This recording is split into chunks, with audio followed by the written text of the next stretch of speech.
जय Bharat, Vande Mataram. Online study ज्ञान कुटिया, मैं हूं शिवा सर। आज लेकर के आया हूं अधिगम वक्र। अधिगम वक्र के प्रकार कितने होते हैं? तो प्रकार इसके 4 होते हैं। चारों प्रकार के बारे में अध्ययन करेंगे, अधिगम करेंगे। तो चलिए पहला प्रकार की तरफ चलते हैं।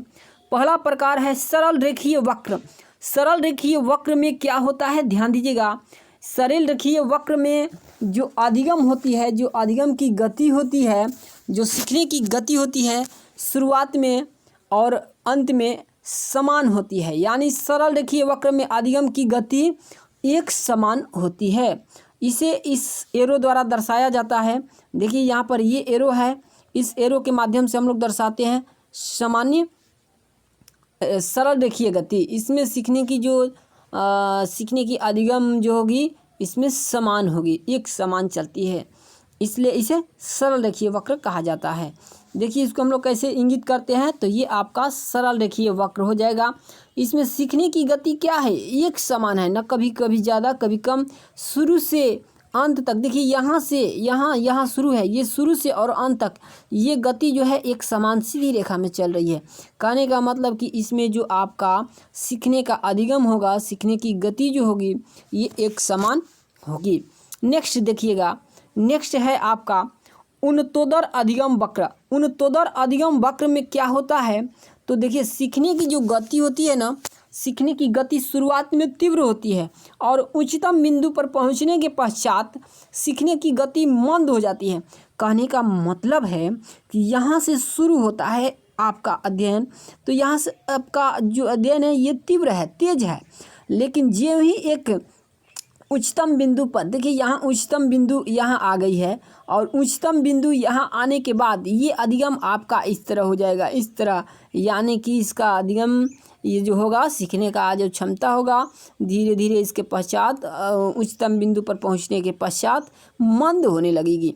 जो सीखने की गति हो जाएगी आपकी मंद हो जाएगी और धीरे धीरे डाउन होती चली जाएगी।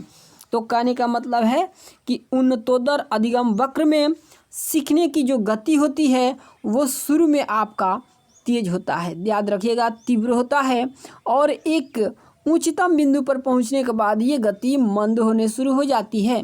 चलिए आगे चलते हैं, देखिएगा नेक्स्ट क्वेश्चन।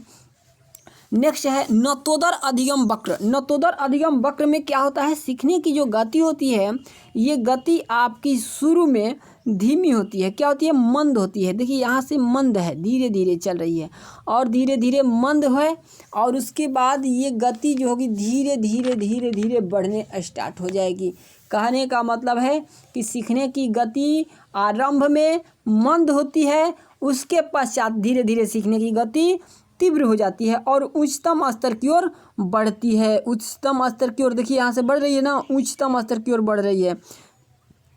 तो यहाँ अधिगम आपका हो जाएगा नतोदर अधिगम वक्र में सीखने की गति ये आपके प्रारंभ में मंद होगी और तत्पश्चात धीरे धीरे ये तीव्र होने चली जाती है, तीव्र होती चली जाती है और उच्चतम स्तर की ओर बढ़ती रहती है।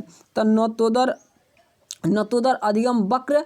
एक और देखिएगा, इसको हम लोग ऐसे भी इंगित करते हैं, इसको हम एक लाइन ऐसे लेते हैं, ध्यान दीजिएगा। यहाँ पर ये लाइन जो है ऐसे नतोदर वक्र है और समझिएगा। कहने का मतलब कि इसमें जो गति है यहाँ से देखिए, यहाँ से शुरू में क्या है, शुरू में यहाँ से मंद है और ये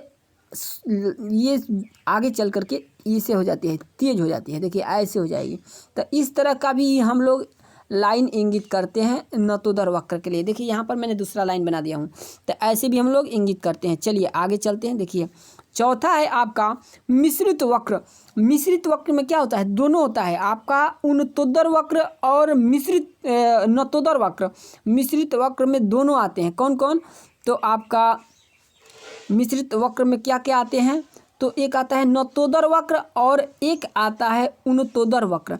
इसमें क्या होता है, तो याद रखिएगा, सीखने की जो गति होगी ना, सीखने की गति पहले धीमी होगी फिर थोड़ा सा ज़्यादा होगी। देखिए यहाँ से क्या है, मंद है, फिर यहाँ तेज हो गई, फिर आगे चल के तेज जा रही है, फिर धीरे से धीमी हो गई है, फिर यहाँ से ऐसे तेज हो गई है। कहने का मतलब है कि देखिए इसको मैं भी एक दूसरा लाइन लेता हूँ, इसमें ऐसे इस डायग्राम को बता रहा हूँ। देखिए इसमें गति क्या है, तो गति यहाँ से धीमी है, फिर ऐसे तेज हो गई, फिर ऐसे धीमी हो गई, फिर ऐसे तेज हो गई। कहने का मतलब है कि मिश्रित वक्र में क्या होगा, तो सीखने की जो गति होगी, आपकी सीखने की गति जो होगी ये क्या होगी, तो सीखने की गति पहले मंद, फिर तीव्र, फिर मंद, फिर तीव्र। कहने का मतलब कि ये गति ऐसे चलती है इसमें।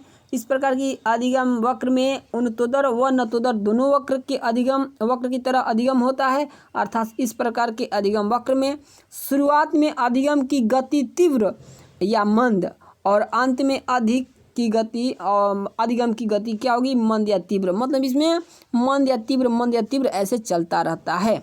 तो चलिए आज के लिए बस इतना ही। तब तक के लिए सभी लोगों को धन्यवाद। फिर मिलेंगे नेक्स्ट वीडियो के साथ। तब तक आप लोग अगर यदि हमारे चैनल पर नए हैं तो एक बार इसको सब्सक्राइब कर लीजिएगा और इस वीडियो को ज़्यादा से ज़्यादा शेयर कीजिएगा। आप सभी का प्यार दुलार। चलिए बस इतना।